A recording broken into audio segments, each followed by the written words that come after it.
Jika ditinjau dengan logika sederhana dan pengetahuan historis tentang praktik Romawi, kisah penyaliban Yesus memunculkan sejumlah kejanggalan yang sulit dijelaskan secara konsisten.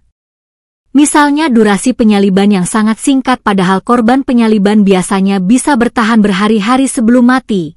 Lalu fakta bahwa kakinya tidak dipatahkan meskipun itu prosedur umum untuk mempercepat kematian. Kemudian laporan kubur kosong yang hanya bersandar pada kesaksian terbatas, dan munculnya penampakan yang secara psikologis bisa dijelaskan sebagai pengalaman subjektif pasca trauma, serta sikap Pilatus yang justru heran bahwa Yesus sudah mati begitu cepat, yang menunjukkan bahwa kematian tersebut tidak sesuai ekspektasi eksekusi Romawi. Ditambah lagi adanya perbedaan narasi antar Injil mengenai siapa yang melihat, kapan waktu kejadian, dan bagaimana detail kebangkitan, sehingga secara keseluruhan kisah ini tampak tidak solid secara historis, dan membuka kemungkinan bahwa sebagian elemen dibentuk untuk kepentingan teologis, daripada laporan faktual murni.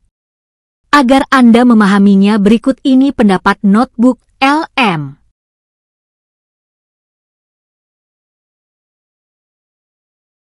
Halo, selamat datang. Gini deh, pernah nggak sih Anda dengar satu cerita yang sama, tapi dari 4 orang yang berbeda? Kok detailnya ada yang beda-beda? Nah, kali ini kita akan bedah salah satu kisah paling fundamental di dunia, kisah penyaliban. Tapi kita akan lihat dari kacamata 4 Injil sekaligus. Berdasarkan sumber yang kita analisis, kita bakal coba telusuri seberapa cocok sih keempat catatan ini satu sama lain. Nah, kita mulai dari pertanyaan ini ya. Ini bakal jadi panduan kita selama pembahasan. Coba deh bayangin sejenak. Kalau ada satu kejadian besar, terus ada beberapa saksi mata. Seberapa mirip sih seharusnya cerita mereka? Sampai di titik mana perbedaan itu masih wajar, dan kapan perbedaan itu jadi masalah serius? Oke, kita mulai dari fondasinya dulu ya. Menurut materi sumber yang kita bedah, bisa dibilang gak ada peristiwa yang lebih penting dalam Injil selain penyaliban kan? Ini tuh dianggap puncaknya dari semua kisah. Jadi otomatis, kesaksian tentang momen ini jadi super krusial. Jadi, logika dari sumber ini sebenarnya simpel aja. Kalau peristiwanya sepenting ini, harusnya keempat catatan utama sinkron dong satu sama lain. Nah, ekspektasi akan konsistensi yang jadi dasar dari seluruh analisis yang akan kita lihat bareng-barang. Oke, sekarang kita langsung masuk ke investigasinya. Kita bakal lihat nih, menurut sumber ini, di mana sih keretakan dalam narasi itu mulai kelihatan, terutama pas kita bandingin teks-teks Injil ini secara langsung, side by side. Nah, ini dia. Di sini kita langsung nemuin masalah pertama yang diangkat oleh sumber, soal waktu. Coba deh perhatiin bedanya. Di Injil Markus, dibilang penyaliban itu terjadi jam 9 pagi. Tapi, di Injil Yohanes, ceritanya beda. Jam 12 siang, Yesus disebut masih dalam proses pengadilan di depan Pilatus. Ini, menurut sumbernya, langsung memunculkan pertanyaan logika yang mendasar banget. Gimana ceritanya kedua timeline ini bisa sama-sama benar? Disalib jam 9 pagi, tapi masih diadili jam 12 siang. Ini bukan sekedar beda menit, ini masalah logistik yang fundamental di alur ceritanya. Oke, kita lanjut ya. Perbedaan berikutnya yang disorot dalam analisis ini adalah siapa yang bawa salibnya. 3 Injil pertama, Matius, Markus, dan Lukas, itu kompak menyebut Simon dari Kirene. Tapi Injil Yohanes bilang lain, di sana Yesus yang bawa salibnya sendiri.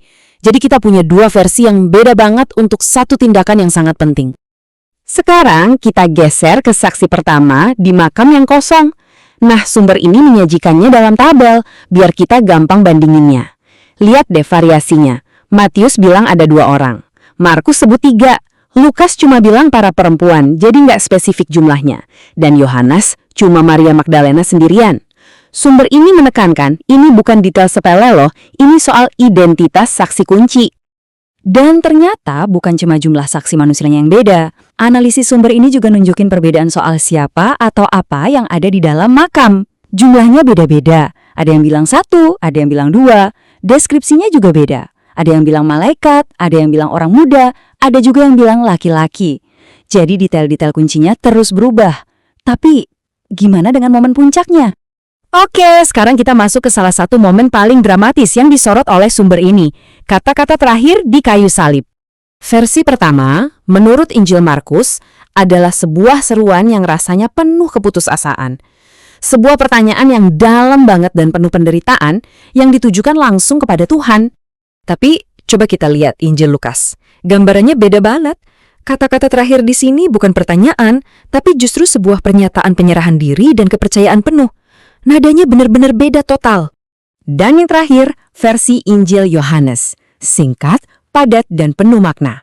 Ini bukan pertanyaan, bukan juga penyerahan diri, tapi sebuah deklarasi final. Pernyataan bahwa sebuah misi sudah tuntas. Nah, jadi intinya di sini, sumber ini merangkum masalahnya jadi satu pertanyaan logika yang tajam banget. Ada 3 versi kata-kata terakhir yang sangat berbeda untuk satu orang di satu momen puncak. Gimana bisa? Oke, setelah memaparkan semua perbedaan tekstual ini, sumber yang kita kaji ini mulai menarik kesimpulan yang lebih luas. Jadi, apa implikasinya? Mari kita lihat. Inti argumen dari sumber ini adalah inkonsistensi yang barusan kita lihat itu secara langsung melemahkan klaim keandalan historis dari kisah penyalipan. Menurut mereka, ini bukan sekedar variasi kecil, ini seperti retakan di pilar utama narasinya. Dan ini menurut mereka jadi indikasi kalau ceritanya kemungkinan udah berubah atau diinterpretasikan ulang seiring waktu. Dan dari sini, dari masalah teks, pembahasannya melebar ke kritik teologis yang lebih dalam. Sumber ini mulai mempertanyakan, logis nggak sih konsep Tuhan yang mati? Atau adil nggak sih konsep satu orang menanggung dosa semua manusia? Bahkan, mereka mengklaim kalau doktrin-doktrin utama seperti Trinitas dan dosa asal itu justru nggak ada secara eksplisit di ajaran Yesus langsung. Nah, setelah melempar semua pertanyaan dan kritik tadi, sumber ini nggak berhenti di situ.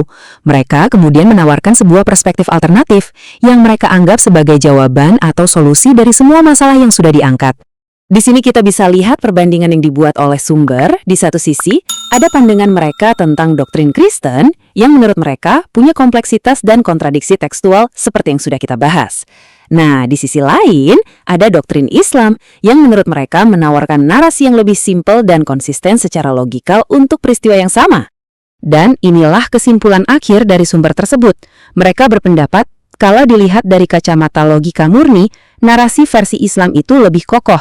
Kenapa? Karena menurut mereka, narasi itu nggak punya kontradiksi-kontradiksi internal yang mereka temukan di catatan Injil. Pembahasan kita kali ini ditutup dengan satu pertanyaan terakhir, yang sebenarnya merangkum inti dari analisis sumber ini. Pertanyaan ini bukan buat dijawab sekarang, tapi lebih untuk jadi bahan renungan kita semua. Saat kita berhadapan dengan teks suci, apa sih peran logika? Di mana seharusnya kita menempatkan akal sehat dalam upaya kita untuk percaya dan memahami?